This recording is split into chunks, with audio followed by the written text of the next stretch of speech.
1871 to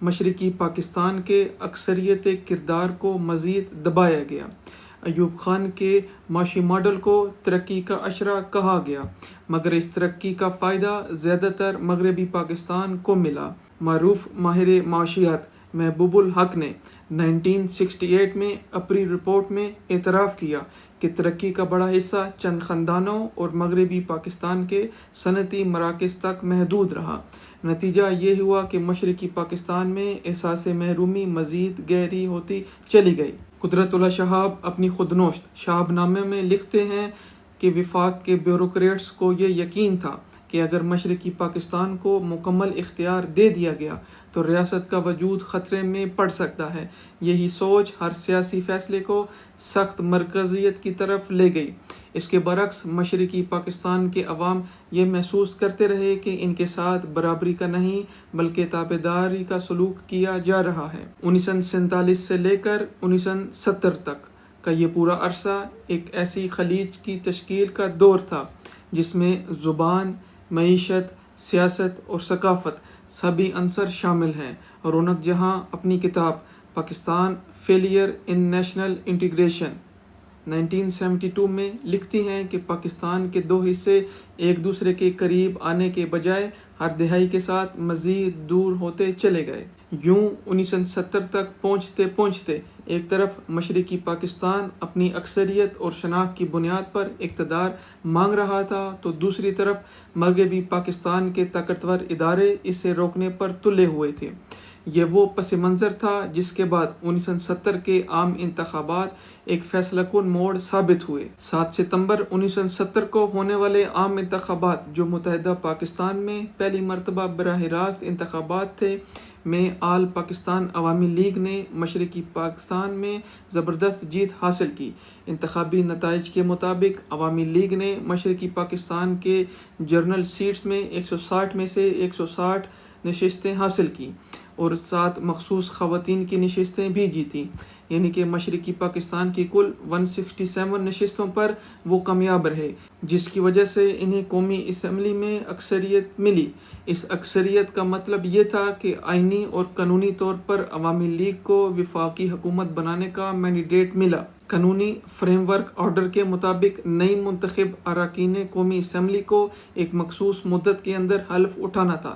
اس پس منظر کو عوامی لیگ کی اکثریت کا عملی مطلب یہ تھا کہ شیخ مجیب الرحمان کو وزیر اعظم پاکستان بننا تھا، لیکن اس حقیقت کو مغربی پاکستان کے طاقتور حلقے قبول کرنے کو تیار نہیں تھے، کیونکہ عوامی لیگ کا ایجنڈا وفاق کو کمزور کرنے والا تصور کیا جاتا تھا۔ الیکشن کے فوری بعد جنرل آغا محمد یحییٰ خان نے قومی اسمبلی کے اجلاس کی تاریخ مقرر کی، مگر پھر 1 مارچ 1971 کو اسے مؤخر کر دیا گیا۔ یہ تاخیر مزید کئی تاخیروں میں بدلی جو کہ مشرقی پاکستان میں شدید غم و غصے کا سبب بنی۔ یحییٰ خان کے اس اقدام کو مشرقی پاکستان کی عوام نے جمہوریت کی ناکامی اور مشرقی اکثریت کی آئینی نمائندگی کی منسوخی کے طور پر لیا، اور اسی پس منظر میں نان کارپوریشن تحریک پھوٹ پڑی جس نے بعد ازاں حقیقت میں ادارہ جاتی تصادم کو تیز کر دیا۔ ذوالفقار علی بھٹو جو پورے مغربی پاکستان میں ایک مضبوط سیاسی قوت تھے نے الیکشن کے بعد ایک ایسے موقف کو فروغ دیا جو مشرقی اکثریت کے وفاقی کنٹرول پر خدشات کو اجاگر کرتا تھا۔ عام روایت کے مطابق بھٹو نے کہا یا اس کے بیان سے اخبارات نے شہ سرخی بنائی کہ ادھر تم ادھر ہم، یعنی کہ تم مشرقی پاکستان میں حکمرانی کرو، ہم مغربی پاکستان میں حکمرانی کریں گے۔ اس فکرے کی صداقت پر تاریخی بحث موجود ہے۔ بعض مورخین مثلاً اسٹینلے وولپرٹ اس رویے کی نمائندگی کرتے ہیں، جبکہ بعض تجزیہ نگار اور بعد کے حلقے اس عبارت کی اصل نسبت کو مشکوک قرار دیتے ہیں اور کہتے ہیں کہ یہ اکثر میڈیا یا بعد ازاں واقعات حوالہ جات کی تشریح کے نتیجے میں پھیلنے والا لیبل تھا۔ اس اختلاف رائے کا حوالہ تاریخی مباحث میں عام ہے۔ شیخ مجیب الرحمان کا 6 نکاتی ایجنڈا 5 فروری 1966 مشرقی پاکستان کی عوام میں وسیع مقبولیت کا باعث بنا، کیونکہ اس نے عملی طور پر مشرقی بازو کے لیے وسیع اختیارات اور کنٹرول کی مانگ رکھی۔ وہ 6 نکاتی ایجنڈے یہ تھے: وفاقی نظام اور عوامی نمائندگی کی بنیاد پر منتخب حکومتوں کو مقامی طور پر اختیارات دیے جائیں، وفاقی حکومت کے پاس صرف دفاع اور خارجہ امور رہیں، باقی اختیارات صوبائی اسمبلیوں کو منتقل کر دیے جائیں۔ مشرقی بازو کے پاس اپنی کرنسی، بینکنگ یا علیحدہ مالیاتی اختیار رکھنے کی مانگ کی گئی۔ خود مختاری کے تحت ٹیکس اور محصولاتی کنٹرول کا صوبائی اختیار بھی مانگا گیا۔ فورن ایکسچینج پر مشرقی بازو کا کنٹرول یا اس کے لیے ایک الگ نظام کی مانگ کی گئی۔ مشرقی بازو کے لیے علاقائی دفاعی فورس یا صوبائی ملیشیا کے قیام کا بھی مطالبہ کیا گیا۔ یہ نکات بنیادی طور پر وفاق کو کم کرنے اور مشرقی بازو کو حقیقی سیاسی و معاشی طاقت دلانے کا نقشہ تھا۔ اسی لیے مغربی فوج اور بیوروکریٹ حلقوں نے اسے وفاق کے ٹوٹنے کے خطرے کے طور پر دیکھا۔ الیکشن کے بعد فروری تا مارچ 1971 میں متعدد مذاکرات ہوئے۔ جنرل یحییٰ خان، ذوالفقار علی بھٹو اور شیخ مجیب الرحمان کے درمیان کئی ملاقاتیں ہوئیں، مگر نتیجہ خیز معاہدہ سامنے نہ آ سکا۔ بھٹو کی طرف سے غیر حاضر رہنے یا شرکت سے انکار، یحییٰ کا نشست مؤخر کرنا اور مشرقی عوام کی بڑھتی ہوئی بے اطمینانی نے صورتحال کو ایک ناقابل تلافی پوزیشن پر پہنچا دیا۔ اس سیاسی بندش نے مارچ کے اوائل میں طاقتور عوامی مظاہرہ اور پھر نان کارپوریشن تحریک کو جنم دیا، جو بعد ازاں فوجی crackdown operation Searchlight تک پہنچا، جو کہ 25 مارچ 1971 کو شروع ہوا۔ پاکستان کے ابتدائی ڈھانچے میں بیوروکریسی کو ریڑھ کی ہڈی سمجھا جاتا تھا، لیکن یہ بھی حقیقت ہے کہ اس ریڑھ کی ہڈی نے اکثر جمہوریت کے بجائے مرکزیت اور طاقت کے یک طرفہ تقسیم کو ترجیح دی۔ الطاف گوہر، جو ایوب خان کے قریبی بیوروکریٹ اور بعد میں ان کے ناقد بنے، اپنی کتاب Ayub Khan Pakistan's first military ruler میں لکھتے ہیں کہ بیوروکریسی کے ذہن میں ہمیشہ یہ خوف موجود رہا کہ صوبوں کو اگر زیادہ خود مختاری مل گئی تو ریاست ٹوٹ جائے گی۔ اسی لیے بیوروکریسی نے ہر سیاسی عمل کو اس زاویے میں دیکھا کہ مرکز کو کمزور نہ ہونے دیا جائے۔ یہی رویہ مشرقی پاکستان کے ساتھ بھی اختیار کیا گیا۔ مشرقی پاکستان کے نمائندوں کی شکایات کو سننے کے بجائے اکثر عوامی جوش یا علاقائی تعصب کہہ کر رد کر دیا جاتا۔ قدرت اللہ شہاب اپنی خودنوشت شہاب نامہ میں اشارہ دیتے ہیں کہ یحییٰ خان اور بعد میں ایوب خان کے ادوار میں فیصلہ سازی ہمیشہ مغربی پاکستان کے چند بیوروکریٹس اور جرنیلوں کے ہاتھوں میں رہی اور مشرقی پاکستان کو قومی سلامتی کے خطرے کے پیراۓ میں دیکھا جاتا تھا، نہ کہ برابری کے شرکت دار کے طور پر۔ فوجی جرنیلوں کے رویے نے بھی بحران کو شدید کیا۔ جنرل یحییٰ خان نے صدر کے طور پر ریاست بچانے کے دعوے دار پالیسی اپنائے ہوئے تھے، مگر عملی طور پر وہ مسلسل تذبذب کا شکار نظر آتے تھے۔ جنرل ٹکا خان، جنہیں بچر آف بنگال کہا گیا، مشرقی پاکستان میں سخت فوجی کارروائی کے حامی تھے۔ جنرل مطیع الرحمان، جو کہ ایک بنگلہ دیشی جنرل اور مصنف تھے، اپنی کتاب Bangladesh liberation war documents and records, Dhaka 1982 میں لکھتے ہیں کہ ٹکا خان نے شیخ مجیب الرحمان کی تحریک کو صرف غداری کے زاویے سے ہی دیکھا اور طاقت کے بھرپور استعمال پر زور دیا۔ جنرل اے نیازی، جنہیں بعد میں سرنڈر کرنا پڑا، اپنی یادداشت دی بیٹریلز آف ایسٹ پاکستان میں لکھتے ہیں کہ مشرقی محاذ پر فوجی حکمت عملی میں شدید اختلافات تھے۔ وہ خود کو محدود وسائل کا شکار قرار دیتے تھے اور یہ الزام لگاتے تھے کہ یحییٰ خان اور GHQ نے حقیقت سے آنکھیں بند رکھی ہوئی ہیں۔ یہ اختلاف ایک مربوط حکمت عملی کو جنم نہ دے سکا، جس کا نتیجہ یہ نکلا کہ فوجی کارروائیاں مقامی عوام کے خلاف زیادہ اور سیاسی حل کے حق میں کم نظر آئیں۔ 1971 کے بحران میں ایک اور اہم پہلو میڈیا کی سینسرشپ تھی۔ پاکستانی پریس کو ریاستی ہدایت کے مطابق صرف سرکاری بیانیہ چھاپنے کی اجازت تھی۔ بنگالی اخبارات کو سخت نگرانی میں رکھا گیا، کئی اخبارات بند کر دیے گئے اور غیر ملکی صحافیوں کو ڈھاکہ سے نکالنے یا ان کی رپورٹنگ کو محدود کرنے کی کوشش کی گئی۔ الطاف گوہر اپنی کتاب Ayub Khan Pakistan's first military ruler میں لکھتے ہیں کہ بیوروکریسی اور فوج دونوں کے نزدیک میڈیا صرف ریاستی مفاد کو ترجیح دینے والا ہونا چاہیے اور یہ رویہ 1971 میں اپنی انتہا کو پہنچ گیا۔ یہی وجہ تھی کہ پاکستان کے اندر سے ایک صحافی اینتھونی میسکارینہس نے مغربی پریس میں حقائق بیان کیے، جو کہ دی سنڈے ٹائمز اور بعد میں ان کی کتاب دی ریپ آف بنگلہ دیش 1971 میں دنیا بھر میں پاکستان کی ساکھ کو شدید نقصان پہنچانے کی وجہ بنا۔ پاکستانی صحافیوں کی شکایات بعد میں ان کی یادداشتوں میں سامنے آئیں۔ کئی صحافیوں نے لکھا کہ وہ جانتے تھے کہ کیا ہو رہا ہے، مگر خبر کو دبانے پر مجبور تھے۔ یوں بیوروکریسی کی ضد، فوجی جرنیلوں کے باہمی اختلافات اور میڈیا پر سینسرشپ نے مل کر ایک سیاسی عدم برداشت کی ایسی فضا پیدا کی جس نے کبھی بھی اس سیاسی ماحول کو پرامن تصفیے کے طور پر حل کرنے کا موقع نہ دیا۔ قدرت اللہ شہاب اپنی کتاب شہاب نامہ میں لکھتے ہیں کہ مشرقی پاکستان کے عوام کا مقدمہ کبھی صحیح معنوں میں مرکز تک پہنچ ہی نہ سکا، کیونکہ پہنچنے سے پہلے ہی وہ بیوروکریسی اور جرنیلی کمرے میں تعصب کی گرد میں دبا دیا جاتا تھا۔ یہ حقیقت ہے کہ جب ایک ریاست اپنے شہریوں کو ان کے جائز حقوق سے محروم رکھتی ہے، اختلافات کو غداری قرار دیتی ہے اور حقائق کو دبانے کے لیے میڈیا پر قفل لگا دیے جائیں، تو پھر ریاست کی جڑیں خود بخود کھوکھلی ہو جاتی ہیں۔ 1971 اس کھوکھلے پن کا عملی ثبوت تھا۔ جنرل مطیع الرحمان اپنی کتاب Bangladesh liberation war documents and records 1982 میں لکھتے ہیں کہ فوجی کمان پہلے ہی یہ فیصلہ کر چکی تھی کہ اگر مذاکرات ناکام ہوئے تو ڈھاکہ میں طاقت کا استعمال ہی واحد حل ہوگا۔ 25 مارچ کی رات 11 بجے کے بعد پاکستانی فوج نے ڈھاکہ اور دیگر شہروں میں بڑے پیمانے پر آپریشن شروع کیے۔ اس آپریشن کا نام رکھا گیا operation search light. Dhaka university میں فوج نے ہاسٹلز پر حملہ کیا، خاص طور پر جگن ناتھ ہال میں، جہاں کئی طلباء مارے گئے۔ جنرل اے کے نیازی اپنی یادداشت دی بیٹریلز آف ایسٹ پاکستان 1998 میں لکھتے ہیں کہ یونیورسٹی میں مزاحمت کو کچلنے کے لیے سخت کارروائی کی گئی، کیونکہ یہی جگہ بغاوت کا گڑھ تھی۔ عوامی لیگ کے رہنما شیخ مجیب الرحمان کو رات کے اندھیرے میں گرفتار کر کے مغربی پاکستان منتقل کر دیا گیا۔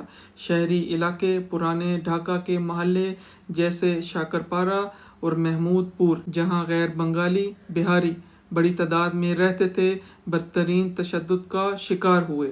یہ سب کارروائی ریاست بچانے کے نام پر کی گئی، مگر اصل میں اس نے ریاست کو مزید ٹکڑوں میں بانٹ دیا۔ بنگلہ دیشی عبد المومن چودھری اپنی کتاب دی بنگلہ دیش genocide and the quest for justice 2016 میں لکھتے ہیں کہ مارچ 1971 میں ہی لاکھوں بنگالیوں کو مار دیا گیا۔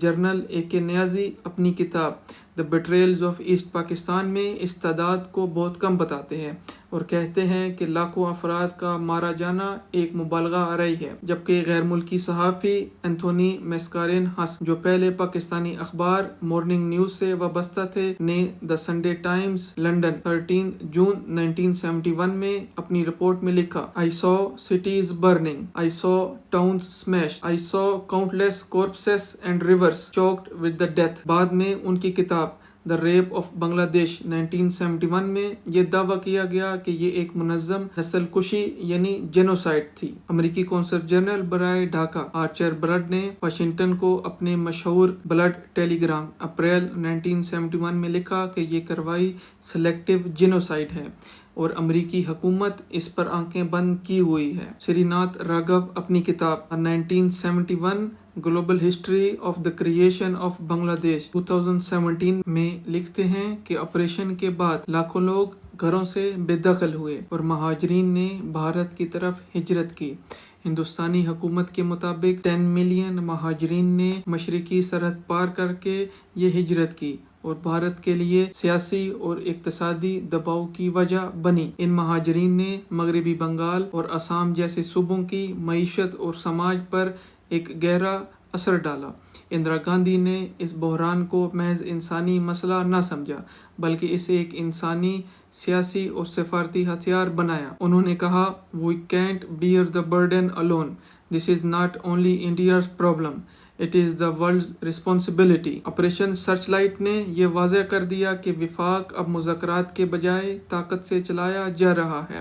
جنرل متی الرحمان اپنی کتاب بنگلہ دیش لبریشن وار میں لکھتے ہیں، یہ وہ لمحہ تھا جب پاکستان اپنے ہی شہریوں کو دشمن سمجھنے لگا۔ یہ کارروائی بنگالی عوام کے لیے وہ لکیر تھی جس کے بعد پاکستان کے ساتھ رہنا ممکن نہ رہا۔ بھارتی خفیہ ایجنسی رو نے جلا وطن بنگالی رہنماؤں اور نوجوانوں کو منظم کر کے مکتی باہنی تشکیل دی۔ لیفٹیننٹ جنرل جگجیت سنگھ اروڑا بھارتی مشرقی کمان کے سربراہ تھے، جو کہ اپنی یادداشتوں دی انڈو پاک وار 1971 میں لکھتے ہیں کہ مکتی باہنی کو بھارت نے تربیت، اسلحہ اور لاجسٹک سپورٹ فراہم کی۔ شرمیلا بوس اپنی متنازعہ مگر تحقیقی کتاب ڈیڈ ریکگننگ میموریز آف دی 1971 بنگلہ دیش وار 2011 میں بھی لکھتی ہیں کہ مکتی باہنی نے صرف فوجی تنصیبات پر ہی نہیں بلکہ غیر بنگالی بہاری آبادیوں پر بھی حملے کیے اور اس کے نتیجے میں ہزاروں افراد مارے گئے۔ اس ساری صورتحال کے بعد یہ جنگ محض پاکستان اور بھارت کے درمیان نہیں رہی بلکہ سرد جنگ کے بڑے کھلاڑی بھی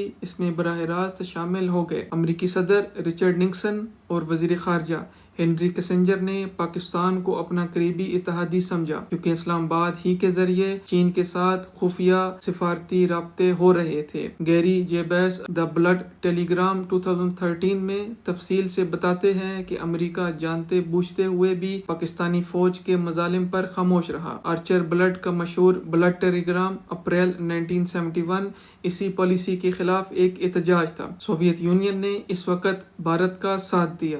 اگست 1971 میں Indo Soviet treaty of peace, relationship and cooperation پر دستخط ہوئے، جس کے تحت ماسکو نے بھارت کو یقین دلایا کہ اگر امریکہ یا چین مداخلت کریں گے تو سوویت یونین بھارت کے ساتھ کھڑا ہوگا۔ چین پاکستان کا اتحادی تھا مگر اس وقت امریکہ کے ساتھ اپنے تعلقات بحال کرنے کے لیے محتاط رہا۔ چینی قیادت نے زبانی حمایت تو کی لیکن براہ راست فوجی مدد نہ کی۔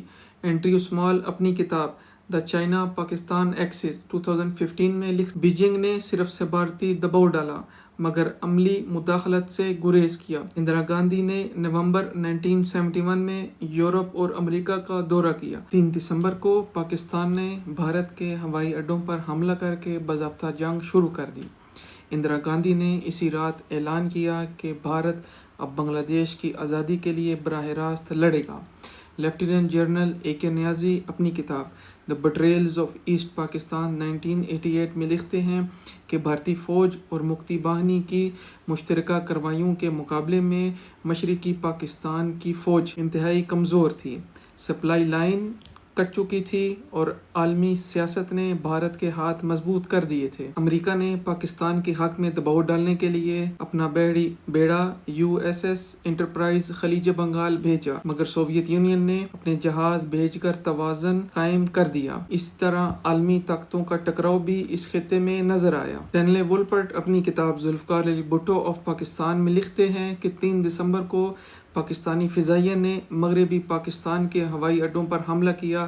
جنرل یحییٰ خان نے قوم سے خطاب میں اعلان کیا کہ بھارت نے ہم پر جنگ مسلط کی ہے مگر حقیقت یہ تھی کہ مشرقی پاکستان پہلے ہی کئی ماہ سے خانہ جنگی میں جھلس رہا تھا اور بھارتی فوج سرحدوں پر تیار کھڑی تھی۔ لیفٹیننٹ جنرل اے کے نیازی اپنی یادداشت دی بٹریلز آف ایسٹ پاکستان 1998 میں اعتراف کرتے ہیں کہ مشرقی پاکستان کی دفاعی پوزیشن کمزور تھی۔ صرف 34,000 فوجی بنگال کے 6 کروڑ عوام اور مکتی باہنی کے ہزاروں جنگجوؤں کے مد مقابل تھے۔ سپلائی لائن بھارت نے مکمل طور پر کاٹ دی تھی، سمندری اور فضائی راستے بند ہو چکے تھے۔ بھارتی فوج نے مکتی باہنی کے ساتھ مل کر کثیر الجہتی حملے کیے جنہیں روکنے کے لیے جنرل اے کے نیازی کے پاس نہ افرادی قوت تھی نہ ساز و سامان۔ جنرل اے کے نیازی مزید لکھتے ہیں کہ میں نے مرکز کو کئی بار کہا کہ اب مشرقی پاکستان کا دفاع ممکن نہیں مگر ہمیں ڈٹے رہنے کا حکم ملا۔ شری ناتھ راگھو اپنی کتاب a global history of the creation of Bangladesh 1971 میں لکھتے ہیں کہ بھارتی فوج نے 3 اطراف، شمال میں میگھنا ریور لائن، مشرق میں چٹاگونگ اور مغرب میں جیسور کھولنا کے مقام پر حملہ کیا، جبکہ مکتی باہنی نے ان حملوں میں رہنمائی اور انٹیلیجنس فراہم کی۔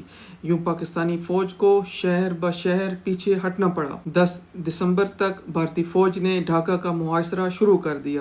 جنرل اے کے نیازی اپنی کتاب میں لکھتے ہیں کہ اس وقت تک خوراک اور گولہ بارود دونوں ختم ہو چکے تھے اور فوج تھکن اور بھوک سے لڑنے کی سکت کھو رہے تھے۔ شرمیلا بوس اپنی کتاب ڈیتھ ریکگننگ میں لکھتی ہیں کہ مکتی بانی کے دستے ڈھاکہ میں داخل ہوئے تو غیر بنگالی بہاری آبادی پر انتقامی حملے ہوئے اور فوج یہ حملے روکنے سے قاصر تھی۔ 16 دسمبر کی دوپہر کو ریس کورس گراؤنڈ میں جنرل اے کے نیازی نے بھارتی جرنیل جگجیت سنگھ اروڑہ کے سامنے ہتھیار ڈال دیے۔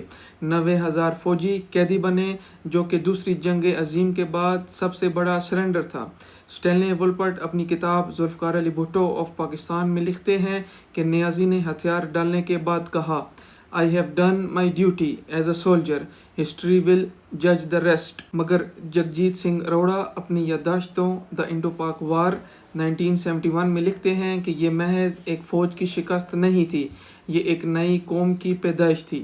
اسلام آباد میں یحییٰ خان نے اقتدار چھوڑنے کا اعلان کیا اور 20 دسمبر کو ذوالفقار علی بھٹو نے اقتدار سنبھالا۔ وولپرٹ لکھتے ہیں کہ بھٹو جب سلامتی کونسل کی میٹنگ سے اٹھ کر باہر گئے تو ان کے الفاظ یہ تھے، I am going to my people to be destroyed, devastated and broken Pakistan۔ اقوام متحدہ کے مطابق لاکھوں لوگ اس جنگ اور خانہ جنگی میں مارے گئے، جبکہ 1 کروڑ افراد پناہ گزین بنے۔ رونق جہاں اپنی کتاب Pakistan failure in national integration 1972 میں لکھتی ہیں کہ سقوط ڈھاکہ محض سیاسی یا فوجی شکست نہیں تھی، بلکہ ایک اسٹیٹ فیلئر کی سب سے بڑی مثال تھی۔ یہ وہ نقصان تھا جسے گننے کے لیے کوئی حسابدان آج بھی تیار نہیں، لیکن کہانی صرف نقصان کی نہیں ہے۔ مشرقی بنگال کے لوگوں نے ایک نئی شناخت پائی، ایک نیا پرچم اور ایک نیا وطن بنایا۔ دنیا نے پہلی بار قریب سے دیکھا کہ جب ایک قوم اپنے وجود کو تسلیم نہ کرائے تو وہ سینہ تان کر الگ راستہ بنا لیتی ہے۔ لیکن ہم نے اس سے کیا سیکھا؟ یہ سبق کہ مینڈیٹ کی بے توقیری قوموں کو تقسیم کر دیتی ہے۔ یہ سبق کہ مرکزیت اگر انصاف کے بغیر ہو تو محرومی بغاوت میں ڈھل جاتی ہے۔ یہ سبق کہ بندوق جب سیاست کی جگہ لے لے تو نتیجہ سرنڈر ہی ہوتا ہے۔ یہ سبق کہ دنیا کے بڑے کھلاڑی اپنے مفاد کے لیے انسانی المیوں کو پس پش ڈال دیتے ہیں، اور یہ سبق بھی کہ تاریخ اگر چھپائی جائے تو کل کے بچے اسے سوال بن کر دوبارہ سامنے لے آتے ہیں۔ آج پاکستان کے لیے یہی اصل اسباق ہے کہ اگر ہم چاہتے ہیں کہ یہ سرزمین پھر سے ٹوٹنے کی آہٹ نہ سنے تو ہمیں لازماً عوامی فیصلوں کا احترام کرنا ہوگا، وسائل کی منصفانہ تقسیم اور صوبوں کی خود مختاری کو حقیقت بنانا ہوگا، فوج اور سیاست کے درمیان لکیر کو مضبوط کرنا ہوگا، صحافت اور تاریخ کو قید سے آزاد کرانا ہوگا، اور جہاں ظلم ہوا ہے وہاں سچ کو تسلیم کر کے آگے بڑھنا ہوگا۔ 1971 کی کہانی ایک شکست کی کہانی نہیں ہے، یہ ایک آئینہ ہے۔ اس آئینے میں ہمیں اپنا ماضی بھی دکھائی دیتا ہے اور مستقبل بھی، لیکن سوال یہ ہے کہ کیا ہم اس عکس کو پہچانتے ہیں یا پھر ہم ایک اور دھن کا انتظار کر رہے ہیں؟